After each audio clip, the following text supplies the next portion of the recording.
Welcome to Wife Cheating Story. I hope you have an enjoyable and relaxing time listening. Let's get started. We're thankful for your continued viewership. Before we begin, tell us, where in the world are you watching from? We love knowing our global reach. Now, let's dive into today's story. Chapter 1. Foundations of Sand. Russell Crane stood at the edge of the property he'd built with his own hands, watching the sunset paint the lake with amber light. At 42, he had achieved what most would consider the American dream. The lakeside estate outside Portland represented 15 years of calculated risks and relentless work. Russell hadn't been born into wealth. The son of a carpenter and a nurse, he'd grown up in a modest neighborhood in western Michigan, where he'd learned two crucial lessons. Nothing comes without sacrifice, and trust must be earned through blood and sweat. He put himself through college working construction, built a small contracting business, then methodically expanded into real estate development. Now he owned Crane Properties, a boutique firm specializing in luxury waterfront developments. His phone rang. It was Howard Blackwell, his attorney, and the closest thing Russell had to a friend. The Harborview project just got final approval, Howard said. "You're going to make a fortune." "Good. I'll be in tomorrow to review the contracts," Russell replied. As he ended the call, he heard the crunch of tires on gravel. Valerie was home. His wife of 16 years had become increasingly distant over the past year, but Russell had attributed it to the stresses of her interior design business and their son's teenage rebellion.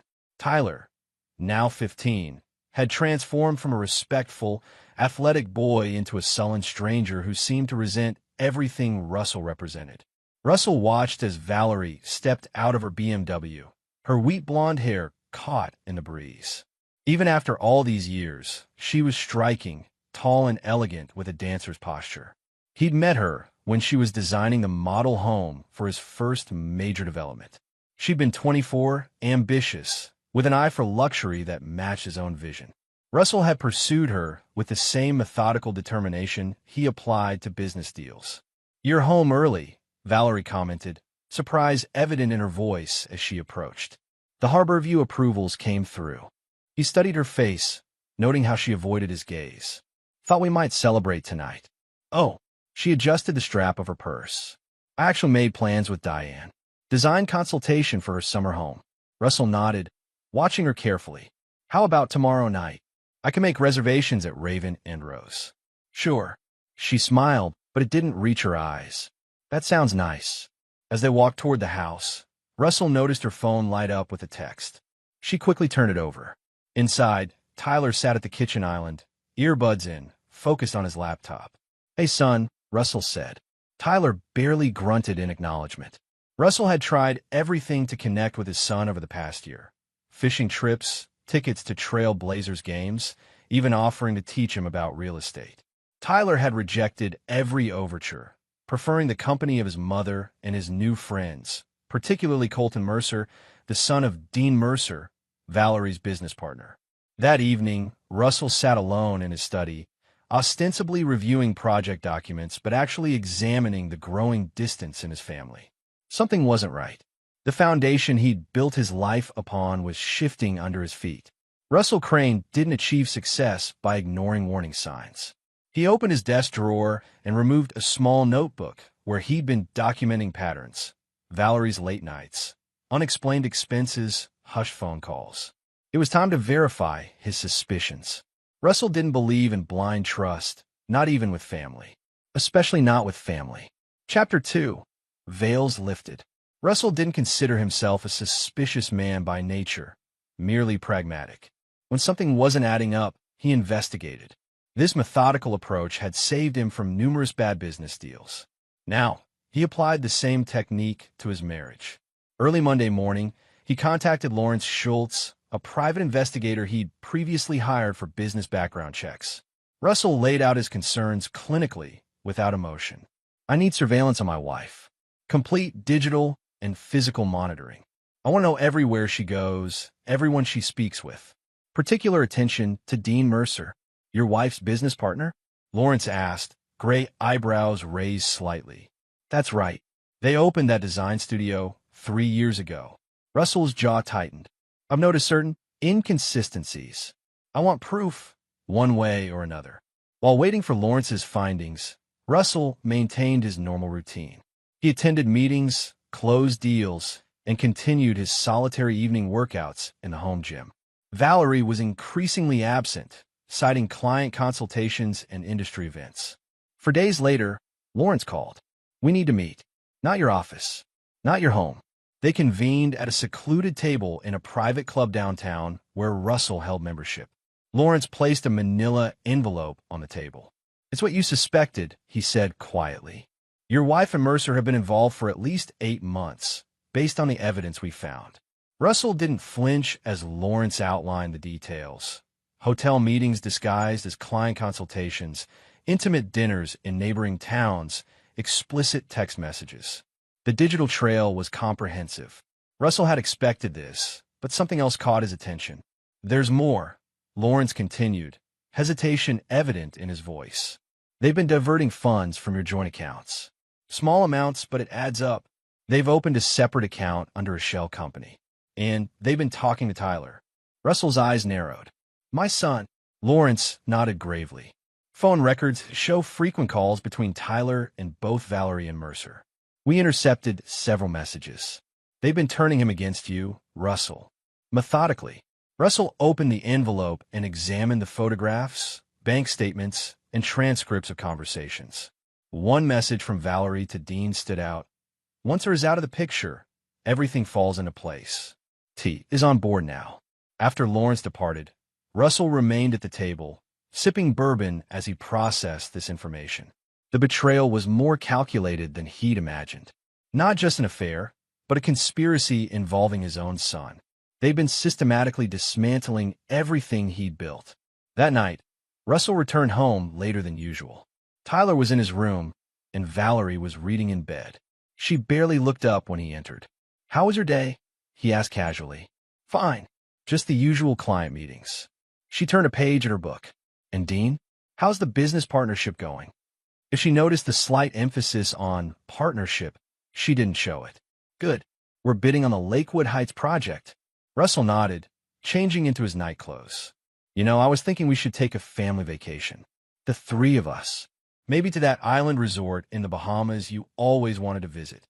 Valerie finally looked at him, surprise evident in her expression. Really? You've always been too busy for extended vacations. I think it's time to prioritize family, he replied, watching her face carefully. Life's too short for regrets. She smiled, a genuine smile for once. I'd like that. I'll talk to Tyler tomorrow. Russell smiled back, already calculating his next move. The chess pieces were in position. Now he needed to understand the full scope of their betrayal before executing his response. Chapter 3. The Reckoning. For 2 weeks, Russell maintained a facade of normalcy while methodically gathering evidence and formulating his strategy. The family vacation idea had worked perfectly. Valerie and Dean were accelerating their plans, believing Russell was oblivious to their betrayal. Lawrence's surveillance team had documented everything. Valerie and Dean meeting with Russell's competitors, discussing proprietary information about Crane Properties' upcoming projects. Tyler accompanying them to view apartments in Seattle, far from Portland and Russell's influence. Substantial transfers from joint accounts to their hidden fund. Most disturbing was a recorded conversation between Dean and Tyler at Dean's lake house. Once your dad's out of the picture, I'll be there for you and your mom. We'll be a real family, the kind you deserve.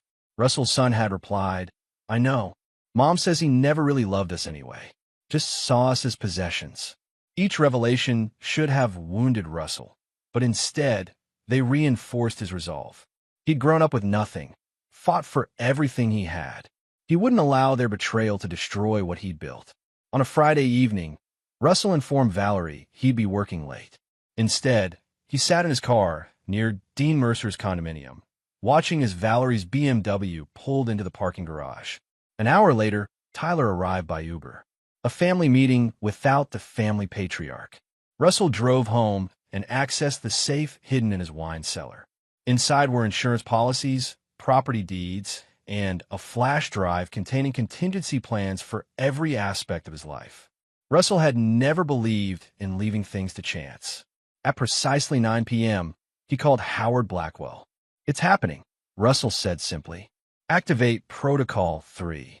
Howard, who had helped Russell structure his assets years ago as a precaution against business disputes, understood immediately. All of it.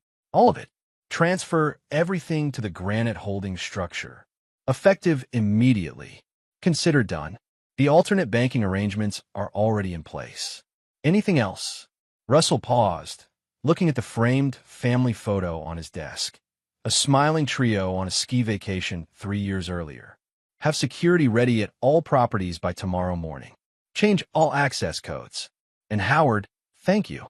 The next day, Russell spent the morning finalizing preparations at his office downtown. When he arrived home in the afternoon, both Valerie's and Tyler's vehicles were in the driveway. Perfect timing.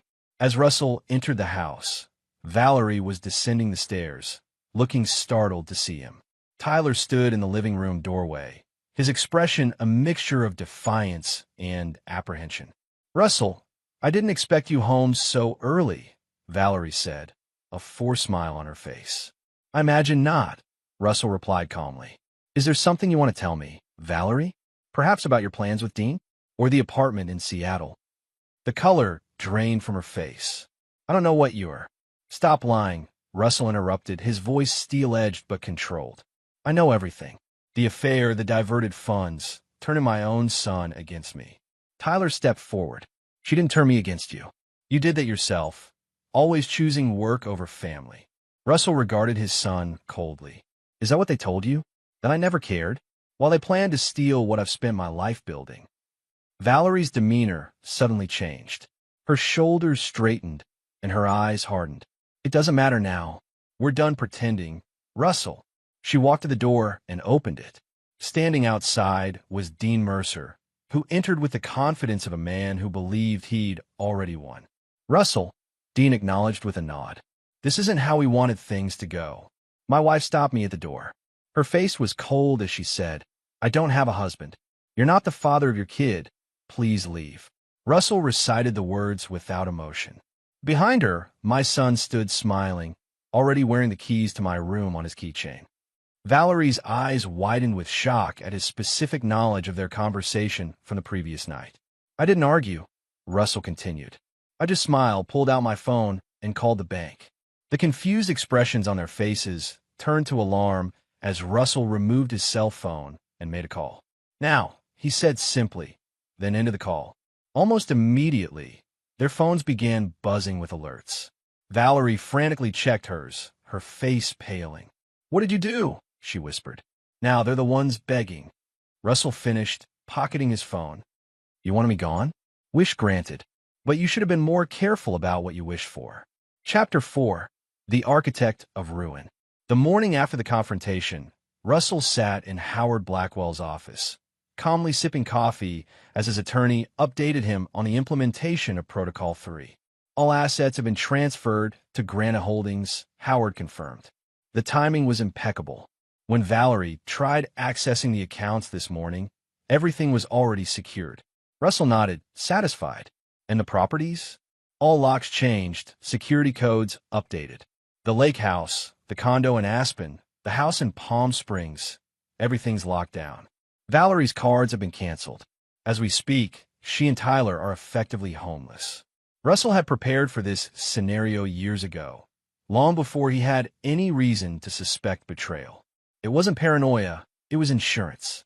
Granite Holdings was a complex legal structure, based partially offshore, designed to be impenetrable to litigation. Within it resided the true ownership of all Russell's major assets. On paper, Russell Crane now had almost nothing. In reality, he controlled everything through proxies and trusts. "What about Mercer?" Russell asked. Howard grimaced. "He's already contacted his attorney. They're threatening litigation." "Let them try." Russell set down his cup. "I need a place to stay temporarily. Is the downtown loft ready?" "Fully furnished and stocked.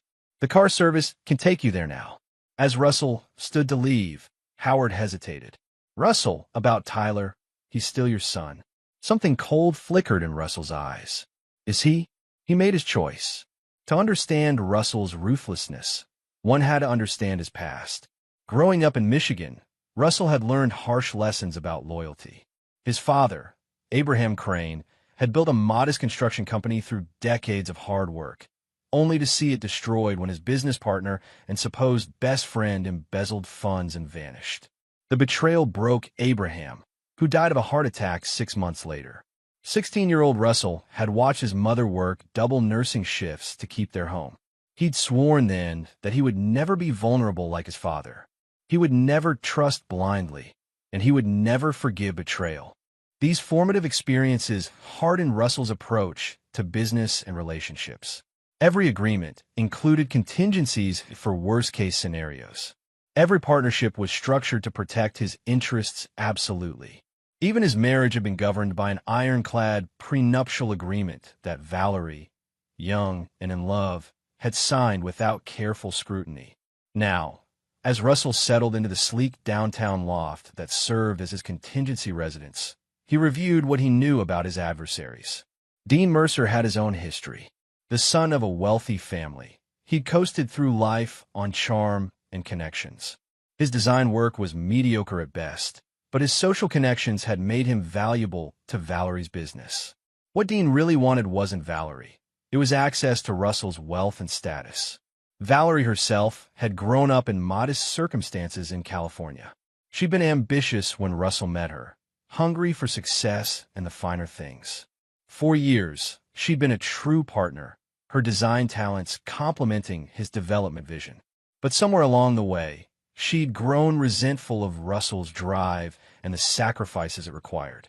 And Tyler, Russell's jaw tightened thinking about his son. The boy had been corrupted by Valerie's resentment and Dean's false promises. Fed lies about his father while being groomed to help steal his legacy. That evening, Russell received the expected call from Valerie. "What have you done?" Her voice trembled with rage. "The cards don't work. The accounts are empty. We tried going to the Aspen house, and the codes have been changed. Did you really think I wouldn't protect myself?" Russell replied calmly. "Everything you're experiencing now is the direct result of your choices, Valerie. You can't do this. Half of everything is legally mine." "Is it?" "Check the prenuptial agreement you signed. Section 12, paragraph 4. In case of infidelity, you forfeit all claims. The joint accounts contain my business earnings that you were merely authorized to access. As for the properties, they're owned by entities you have no legal claim to." "We'll fight this," she hissed. "Dean's already talking to lawyers. By all means, waste what little money you have left on legal fees. The structures I've created would take years and millions to untangle. Do you really think Dean will stick around once he realizes there's no payday coming?"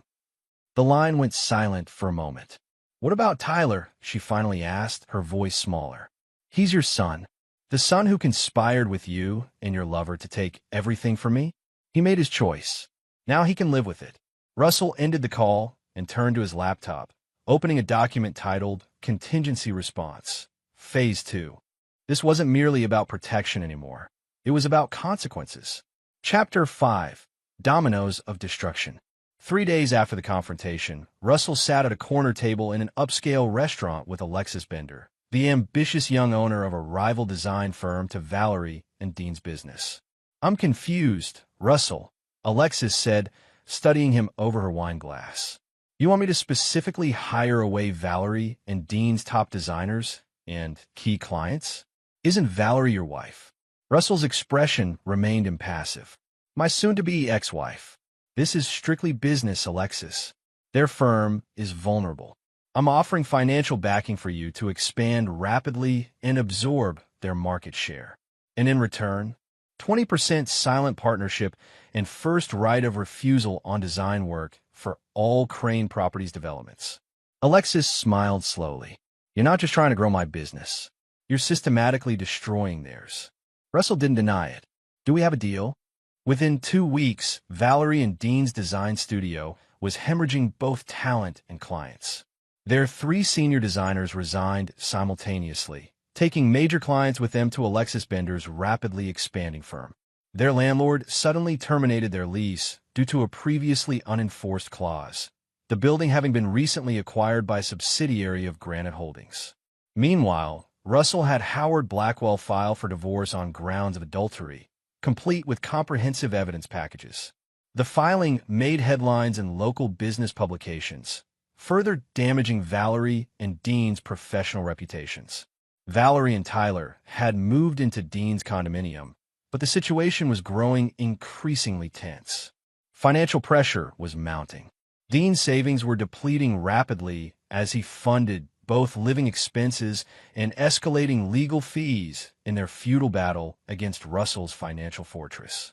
Russell monitored these developments through Lawrence's continued surveillance. He took no joy in their suffering. This wasn't about emotion. It was about justice and consequences.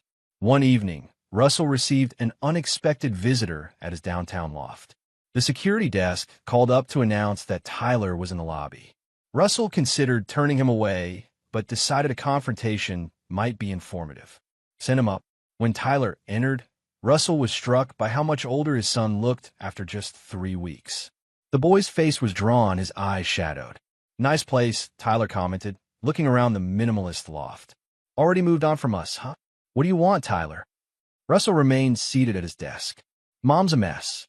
Dean's talking about moving to Seattle. Says there's nothing left for them here." Tyler paced nervously. "This has gone far enough, don't you think?" Russell studied his son carefully. "Far enough? You conspired with them. You were ready to take everything I built and walk away without a second thought." "That's not how it was," Tyler protested. "Dean said you'd be fine, that you had plenty of money hidden away. So theft is acceptable as long as the victim can afford the loss." Russell's voice remained level. "Tell me something, Tyler. Those conversations where you said, 'I never loved you,' that I only saw you as a possession. Did you actually believe that?" Tyler looked away. "Mom said, 'Your mother lied. Everything I built was meant for you someday. I worked 16-hour days so you'd have opportunities one never had. I missed games and school events not because I didn't care, but because I was securing your future." For a moment, Russell saw doubt flicker across his son's face. "It doesn't matter now," Tyler finally said. "We need help. Real help. Mom's talking about moving in with her sister in California. We can't keep living with Dean. They're fighting all the time about money. And so the real reason for your visit emerges," Russell said coldly. "You're not here to reconnect. You're here because the people who convinced you to betray me are now failing to provide what they promised." "Dad, please. You made your choice, Tyler. Now you get to experience the consequences of blind trust. It's actually a valuable lesson, one I had to learn myself at about your age." Tyler's face hardened. "You're a heartless bastard. No wonder Mom wanted out." As his son turned to leave, Russell called after him. "When Dean abandons you both, and he will, remember who taught you that family means nothing when it becomes inconvenient." After Tyler left, Russell didn't immediately return to work. Instead, he stood at the window, looking out at the city lights, feeling a hollow ache in his chest. This wasn't how he'd imagined his family story would unfold. But weakness now would only validate their betrayal. Phase 2 was proceeding as planned, but the most decisive move was yet to come. Chapter 6: The Cold Edge of Winter. By early December, 6 weeks after the initial confrontation, the situation had developed exactly as Russell had predicted. Dean Mercer, facing financial ruin and frustrated by failed legal attempts to access Russell's assets, had broken things off with Valerie. Their design studio had closed, unable to meet operating costs after losing key clients and staff. Valerie and Tyler had moved in with her sister in Sacramento, reduced to borrowing money for basics. Tyler had enrolled in a local high school, forced to leave behind his friends and activities in Portland. Russell, meanwhile, had completely restructured his business operations. Crane Properties was thriving, with the Harborview development becoming the company's most successful project to date. Publicly, Russell presented a stoic image of a man focused on his work despite personal difficulties. Privately, he monitored his estranged family's deteriorating circumstances through Lawrence's occasional updates. Russell took no pleasure in their downfall, but he recognized it as the natural consequence of their actions. Actions had consequences, This was the fundamental principle by which he lived. On a snowy December evening, Russell was working late at his office when his private line rang. He didn't recognize the number. Russell Crane. "It's me." Valerie's voice sounded strained, smaller than he remembered. Russell said nothing, waiting. "I need to talk to you," she continued. "About Tyler. He's not doing well." Define not doing well. "He's depressed, barely eating, failing his classes." She paused. "He needs his father. He needed a father when he was conspiring with you and Dean. Now he needs a financial provider." Russell's voice remained even. "Those are different functions. For God's sake, Russell, he's 15. He made a mistake. A mistake is forgetting an anniversary or failing a test.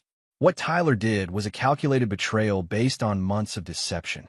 Russell checked his watch. "I have a meeting to prepare for, Valerie. Was there something specific you wanted?" Her breathing grew ragged on the line. "We can't live like this. My sister wants us out after the holidays. I can't find work. Tyler needs stability. And Dean? Has your lover abandoned his promises so quickly?" "Dean's in Seattle. He said he needs to focus on rebuilding his career." The bitterness in her voice confirmed what Russell had known would happen. "So predictable," Russell murmured. "Please, Russell. Not for me, but for Tyler. I'll have Howard contact you next week with a proposal for Tyler's support, conditional on several factors." Russell's tone was businesslike. "As for you, Valerie, I recommend accepting the divorce settlement offer already presented. It's more than fair given the circumstances, and fighting it will only drain what resources you have left." After ending the call, Russell gazed out at the snow falling on downtown Portland. The city looked peaceful, cleansed by the white blanket covering its surfaces. Soon, this chapter would be closed permanently. The following morning, Russell met with Howard to outline the terms for Tyler's support: a modest monthly allowance, tuition for a boarding school in Massachusetts, and a path to college funding, all contingent on Tyler meeting academic standards and having no contact with Dean Mercer. "This seems unusually generous given your position on Tyler's betrayal," Howard observed. "It's not generosity," Russell replied. "It's strategic. Tyler needs to understand that actions have consequences, but also that different choices lead to different outcomes. This gives him a path forward, but one that requires effort and discipline on his part." Howard nodded slowly. "And Valerie? The original offer stands. She gets enough to restart somewhere modest, nothing more. The prenuptial is ironclad." As Howard gathered his documents, he hesitated. "There's something else you should know. Dean Mercer has been making inquiries about Harborview, approaching investors, suggesting there might be structural issues based on inside information." Russell's expression darkened. "Is that so? It seems Mr. Mercer hasn't learned his lesson about consequences." That afternoon, Russell drove to a nondescript office building on the outskirts of Portland. Lorenzo Maddox, a former military intelligence officer who occasionally handled sensitive problems for Russell, was waiting in a sparse conference room. "Dean Mercer," Russell said without preamble, sliding a folder across the table. "He's attempting to damage my business by spreading false information to investors." Lorenzo reviewed the contents silently. "What are you looking for exactly?" "Everything. Financial history, personal weaknesses, pressure points. He's chosen to escalate this conflict. I want him neutralized." Russell's eyes were cold. "Not physically harmed, but removed as a threat permanently." "Understood." Lorenzo closed the folder. "Everyone has secrets, Russell. I'll find his." As December progressed, Russell implemented the support arrangement for Tyler through Howard. Valerie reluctantly accepted the divorce settlement, recognizing she had no viable alternatives. The legal process was proceeding smoothly toward final dissolution in January. Russell should have felt vindicated. Instead, as he decorated his loft's small Christmas tree alone, he found himself reflecting on holidays past. Tyler's excitement as a child, family ski trips to Aspen, even the quiet moments with Valerie before everything soured. His phone interrupted these uncharacteristic reflections. It was Lorenzo. "You're going to want to see this immediately," Lorenzo said, his voice unusually animated. "I found something about Mercer that changes everything." Chapter 7, Buried Truths. The file Lorenzo delivered contained information that even Russell, with his meticulous planning, hadn't anticipated. Dean Mercer's past held secrets far darker than financial improprieties or routine infidelity. Before moving to Portland 6 years ago, Dean had lived in Phoenix under the name Daniel Merritt. He'd been investigated for the suspicious death of his business partner's wife, a case that was never prosecuted due to lack of evidence, but remained technically open. He'd changed his name and relocated after the scandal damaged his reputation.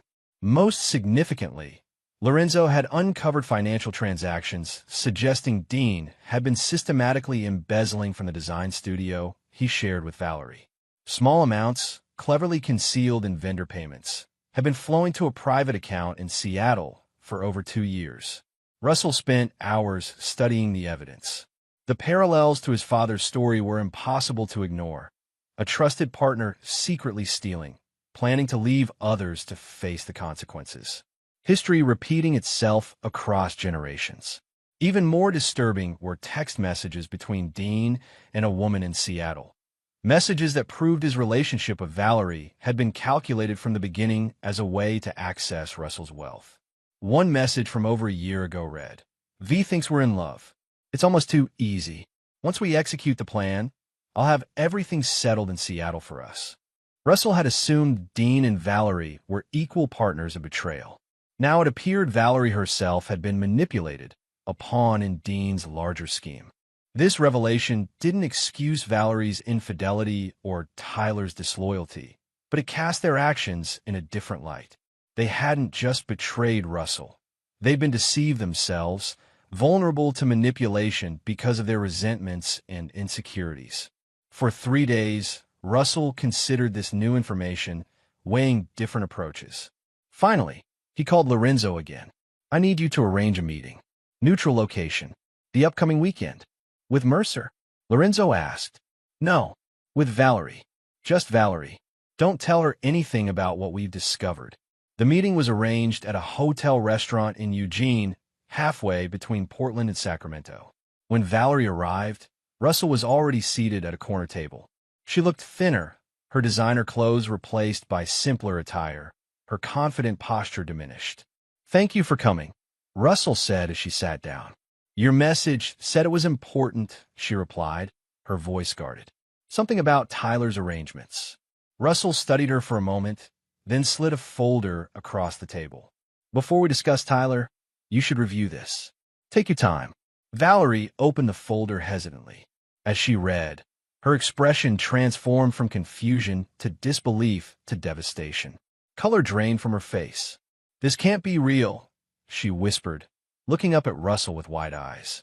"Dean wouldn't." "Every document is authenticated. Every transaction verified." Russell's voice was dispassionate. "He played you, Valerie. He played us both."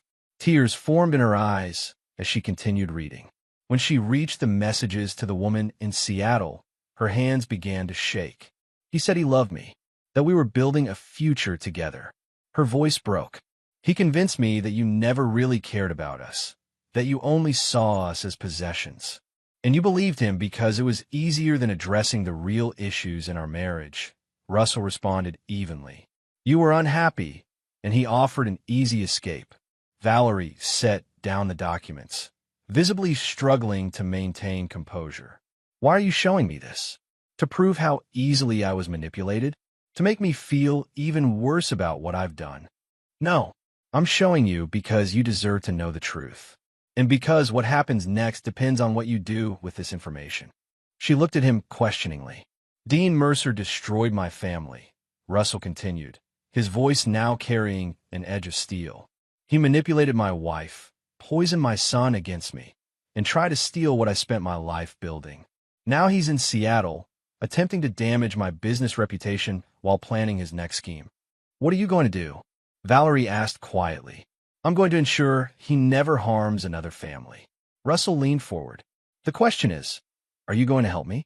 Valerie stared at him, conflict evident in her expression. "Why would you want my help after what I did?" "Because you're the only person who can get close enough to him without raising suspicion. Because you have as much reason to want justice as I do. And because helping me is the only way you'll ever rebuild any kind of relationship with Tyler. You're using our son as leverage?" I'm offering you a path to redemption, Valerie. For both of you. Russell's expression softened slightly. Tyler doesn't know about any of this yet. He still believes Dean cared about him. Finding out the truth from someone who loves him will be difficult enough. Valerie was silent for a long moment, staring at the damning evidence before her. Finally, she looked up, something hardening in her gaze. What do you need me to do? Russell outlined his plan, methodical, comprehensive, and designed to ensure Dean Mercer would face the consequences of his actions without any risk to those implementing justice. Valerie listened carefully, occasionally asking clarifying questions. When Russell finished, Valerie took a deep breath. I'll do it. Not for us. There probably isn't an us anymore, but for Tyler. And because Dean deserves whatever's coming to him. As they parted ways, Valerie hesitated. Russell, I'm sorry. Not just for believing Dean, but for everything before that. We were broken long before he came along. Russell nodded, neither accepting nor rejecting her apology. Actions have consequences, Valerie. Always. But sometimes, different actions can create different outcomes. Remember that. Chapter 8, The Execution. January brought bitter cold to Seattle, where Dean Mercer was establishing his new life. He'd leased an expensive downtown condo and was courting potential clients, trading on his Portland reputation while carefully avoiding mention of his business's collapse. Dean had no idea he was already under comprehensive surveillance. Lorenzo's team monitored his every move, building a detailed profile of his daily patterns, professional contacts, and digital activities. Russell, reviewing the reports from Portland, waited for the optimal moment to implement the next phase. That moment came when Valerie contacted Dean in mid-January, her voice tearful over the phone. I can't do this anymore, Dean. Russell's lawyers are crushing me. The settlement barely covers rent for a studio apartment. Tyler's miserable at that boarding school. She paused, allowing desperation to color her tone. I need your help. Please. Dean hesitated, clearly reluctant to re-entangle himself with Valerie's problems. Val, I'm just getting established here. I don't have resources to. I'm not asking for money, she interrupted. I have information about Russell's business, his financial structures. Information worth a lot to the right people. This caught Dean's attention. What kind of information? Not over the phone. I need to see you. I can come to Seattle this weekend. After some persuasion, Dean agreed to meet her. Russell, listening to the recorded call, nodded with satisfaction. Valerie had played her part perfectly, appealing to both Dean's greed and his ego. That weekend, Valerie arrived in Seattle, checked into the hotel Russell had arranged, and met Dean for dinner. She was wearing a wire, with Lorenzo's team monitoring from a nearby van. You look good, Dean said, evaluating her across the table. His initial reluctance had given way to calculated charm. Appearances can be deceiving, Valerie replied with a bitter smile. I'm barely holding it together. Throughout dinner, she carefully built a narrative about Russell's supposedly vulnerable financial position, hinting at information she discovered while going through documents before leaving Portland. He has a backup structure, Grana Holdings. That's where everything valuable is hidden. She leaned closer, including electronic records of every development project for the past 10 years. Plans, permits, material specifications, everything. Dean's eyes gleamed with interest. And you have access to these records? I have the access credentials. Russell never changed them. He doesn't know I found them. She lowered her voice. There are problems with Harborview, Dean. Serious structural issues they've covered up. The kind of information that could be worth millions to the right parties. Why are you telling me this? Dean asked, suspicion finally surfacing. You could take this to Russell's competitors yourself. Valerie's expression hardened convincingly. Because I don't just want money. I want Russell to suffer like I'm suffering. You know his connections. You know who would pay most for this information. I can get the files, but I need your help to monetize them. By the end of dinner, Dean was fully engaged, already planning how to approach potential buyers for the non-existent information. They agreed to meet the following afternoon at Dean's condo to review the files Valerie claimed to have downloaded. As she left the restaurant, Valerie spoke quietly into her concealed microphone. He's in. Tomorrow, at 2 p.m. Russell received the confirmation in Portland and made one final call to Lorenzo. Proceed as planned. Everything needs to be in place by noon tomorrow. The next day, Valerie arrived at Dean's luxury condo building carrying a laptop bag. Lorenzo's team had already positioned themselves throughout the building, including a maintenance worker on Dean's floor. Dean welcomed Valerie with a kiss on the cheek, his earlier reluctance completely gone now that he sensed profit. I've been thinking about potential buyers. I have contacts at Thompson Development who would pay generously for verified structural issues with Harborview. Let's look at the files first, Valerie suggested, removing a laptop from her bag. The evidence needs to be rock solid. As Dean leaned over her shoulder, eager to see the damaging information, Valerie opened a folder containing construction photos. While he was distracted, she pressed a specific key combination, activating a program Russell's IT specialist had installed. What am I looking at here? Dean asked, squinting at images of foundation work. Evidence, Valerie replied, standing suddenly. Just not the kind you were expecting. Dean looked up in confusion as his own television suddenly activated. On the screen appeared images of Dean meeting with various people in Seattle, followed by recordings of phone conversations, including calls to associates in Phoenix discussing his former identity as Daniel Merritt. What the hell is this? Dean demanded, face paling. This is justice, Dean. Or should I say Daniel? Valerie's voice was steel-edged. We know everything. Your history in Phoenix. The embezzlement from our design studio. Your real girlfriend in Seattle. Dean lunged for the laptop, but Valerie stepped back quickly. Don't bother. It's already done. Everything has been transmitted to multiple destinations. The television continued displaying evidence. Financial records showing Dean's systematic theft from the design studio, his communications with his Seattle girlfriend discussing how he was using Valerie, and finally, records from the Phoenix investigation into his business partner's wife's death. You crazy bitch, Dean snarled, advancing toward Valerie threateningly. You think Russell put you up to this? After everything, before he could reach her, the door opened and Lorenzo entered with another man, a Seattle police detective.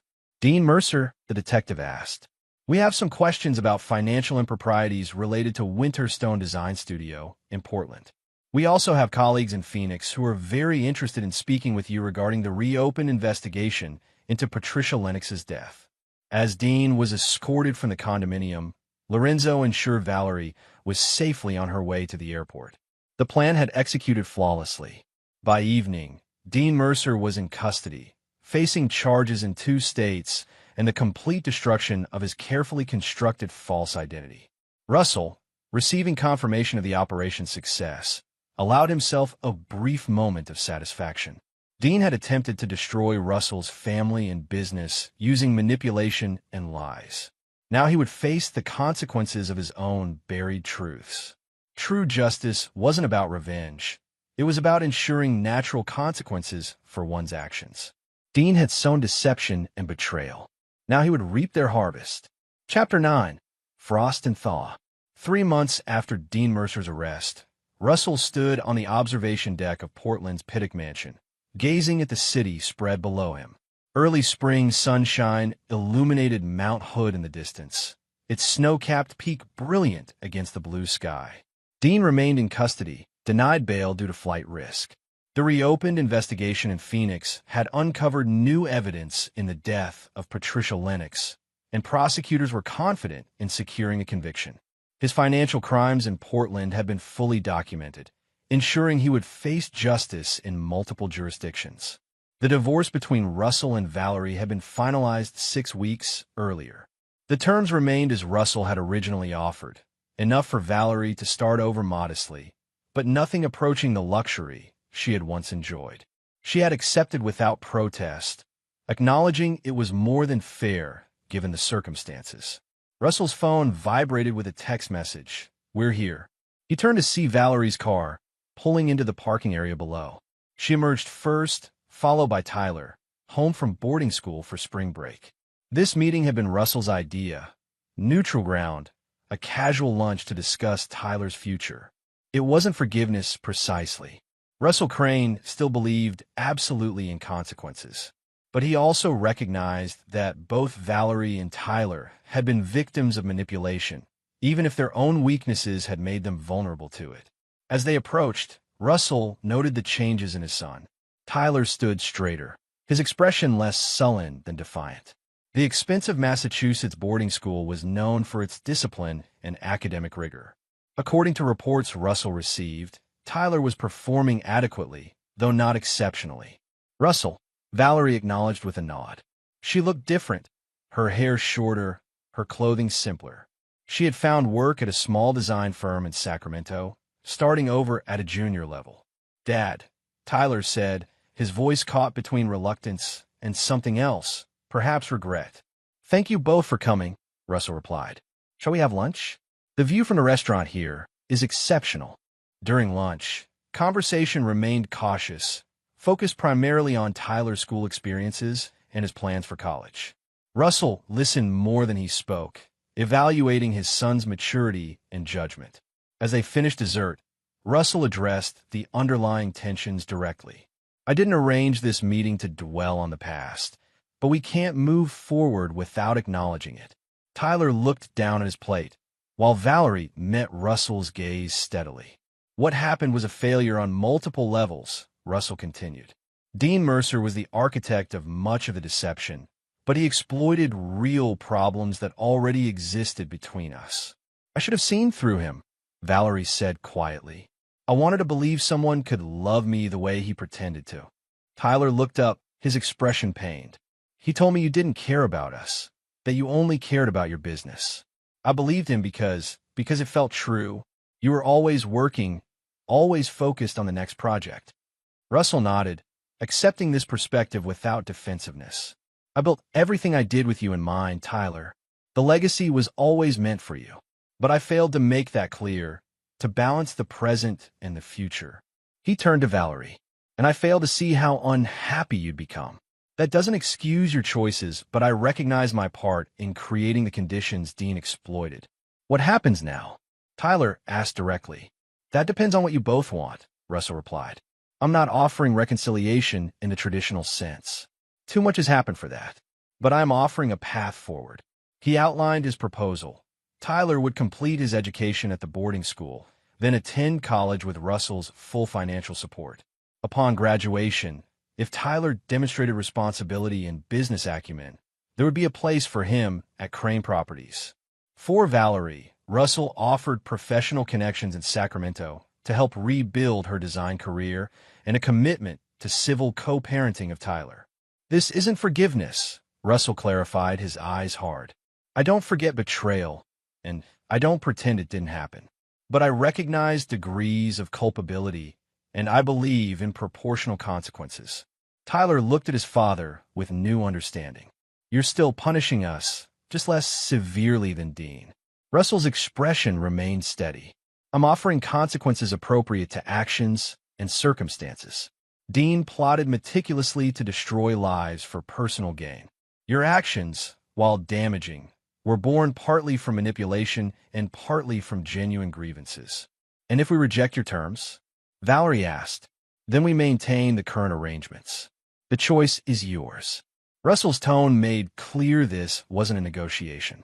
After lunch, as they walked through the mansion's gardens, Tyler fell into step beside his father, slightly apart from Valerie. "I'm sorry," he said suddenly, voice low. "Not just for believing Dean, but for betraying you. For being weak." Russell studied his son's profile, so similar to his own at that age. Weakness isn't permanent unless you allow it to be. The measure of a person isn't in never falling, but in how they rise afterward. "Is that what you're doing now? Rising after falling?" "No," Russell corrected. "I didn't fall. I was attacked, and I defended what's mine. There's a difference." Tyler nodded slowly. "Will you ever truly trust me again?" Russell didn't soften the truth. Trust is earned, not given. Every action builds or damages it. You've damaged yours significantly. Rebuilding it will take years of consistent choices. But it's possible. It's possible, Russell confirmed.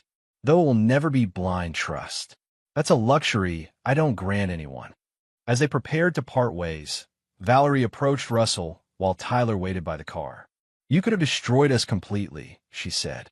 Why didn't you? Russell looked past her to Tyler, then back to her face. Because total destruction wasn't proportional to your actions. I believe in justice, Valerie, not vengeance. Is that what you call what happened to Dean? Justice. Absolutely. Everything that's happening to him is the direct result of his own actions finally catching up to him. Russell's expression was implacable. Just as everything happening to you, and Tyler now, is the consequence of yours. Valerie studied him for a moment. You really don't forgive, do you? Not completely. No, Russell acknowledged without apology. But I can move forward without forgiveness if there's sufficient reason to do so. He gestured toward their son. He's that reason. As Valerie and Tyler drove away, Russell returned to the observation deck, watching the panorama of the city he'd helped build. The cold calculation that had guided him through this ordeal had served its purpose. Justice had been served, proportional to each person's actions. Russell Crane would never again trust blindly, never fully forgive betrayal. But he would move forward, rebuilding what could be salvaged, discarding what couldn't. The foundations of his life had been tested and had held firm. Everything else could be reconstructed, stronger than before. A fortress built on the bedrock of hard-earned wisdom. Behind him, Mount Hood gleamed in the spring sunshine, its peaks still covered in winter's frost, even as the world below awakened to new growth. Like the mountain, Russell would maintain his cold, impenetrable core while allowing measured change around it. This was his nature. This was his strength. This was his justice. And there you have it. Another story comes to an end. What did you think? I'd love to hear your thoughts in the comments below. If you enjoy this story, consider joining our community by subscribing. It means the world to us. For more stories like this one, check out the recommended videos on screen. And I'll see you there.